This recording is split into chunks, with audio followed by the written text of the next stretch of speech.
చాలా సంతోషం ఈరోజు మనకి మన మన ఆంధ్రదేశంలో వరకు నేను అది చాలా గర్వంగా చెప్పుకుంటాను. నేను ఎంతోమంది రకరకాలుగా మా పాత్రికేయులు కానివ్వండి, ఛానల్స్ థియేటర్ కిటకిటలాడిపోవాలా, ప్రేక్షకులు రావాలా, చూడాలా, నా ప్రదర్శన చూసి నా నటన చూసి కూడా అందరికీ తెలియజేయాలని చెప్పేసి మిమ్మల్ని అందరినీ వేడుకుంటున్నాను నేను.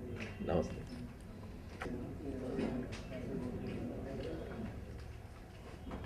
సీరియస్గా చేయడానికి కానీ చేయగలిగే అవకాశం ఉంటుంది. ఇప్పుడు యాక్చువల్గా చెప్పితే అంతకు మించి వేరే దురుద్దేశాలు ఏమీ ఉండవు నాకు తెలిసినంత వరకు. అయితే అన్నట్టుగా అంటే వినోదమే వస్తుంది అక్కడ, అంతేగాని భాషని ఉండదు. ఏ మాండలికమైనా సరే, ఎట్లాంటిదైనా సరే ఎంటీ హ్యాండ్స్, ఖాళీ హాత్ పోవాల్సిందే, ఇక అంతకంటే ఏం చేసేది లేదు.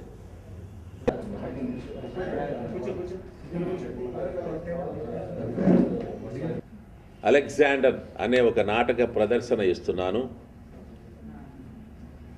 ఇది ఒక సాంఘిక నాటకం, పేరును బట్టి చారిత్రాత్మకం అని అనుకోవచ్చు, కానీ సాంఘిక నాటకం ఇది.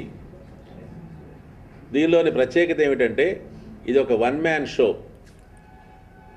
100 నిమిషాలు నేను ఒక్కడనే చేస్తాను. ఇంట్లో మరి ఫోన్లు ఉంటాయి, వాయిస్ ఓవర్లు, టెలిఫోన్ సంభాషణలు ఇవన్నీ ఉంటాయి, టెలిఫోన్ వాయిస్లు వస్తూ ఉంటాయి. కరెక్ట్గా చెప్పాలంటే ఇలాంటి ప్రయోగాన్ని ఏమంటారంటే తెలుగులో దశరూపకాల్లో ఒకటిది, నాటకం, నాటిక ఇలాంటివన్నీ. ఆ దశరూపకాల్లో దీన్ని బాణము అంటారు దీన్ని. అందుకే ఇది ఏకపాత్రాభినయం కాదు, నేను ఒక వన్ మ్యాన్ షో అంటున్నా, కానీ తెలుగులో దీని పేరు బాణము అంటారు. ఇది 100 నిమిషాలు ఇంతవరకు ఎవరు మన భారతదేశంలో అయితే చేయలేదు. 50-60 నిమిషాలు చేసిరు, కానీ 100 నిమిషాలు ఇంతవరకు ఎవరు చేయలేదు. భారతదేశంలోనే కాదు, ప్రపంచంలో కూడా ఎవరు చేయలేదని చాలామంది ఆ ఇంటర్నెట్లో వాటిల్లో కూడా చూసి మొత్తం అన్నీ చేసి అక్కడ రికార్డ్ చేశారన్నమాట. ఇది రికార్డ్స్ కూడా చేయాలి, రికార్డ్స్ వాళ్ళకు కూడా నేను చూపించాలనే ఒక కోరిక కూడా ఉన్నది. ఇప్పుడు ఆంధ్రదేశంలో అన్ని ముఖ్యమైన పట్టణాల్లో వెయ్యాలనే ఒక ఆశతో చేస్తూ వస్తున్నాను. ఈ యజ్ఞాన్ని అలా కొనసాగించుకుంటూ వస్తున్నా. ఆ తర్వాత ఈ ప్రదర్శన అనేది ఇవాళ సామాజిక సమస్యలని చాలా వాటిని డిస్కస్ చేసినాం. దాంట్లో ఒక చక్కటి సందేశాత్మకమైన నాటకం ఇది. దీన్ని పూసల గారు రచించారు. పూసల ఆయన, ఇది ఇంటి పేరు, అది కలం పేరు అదే.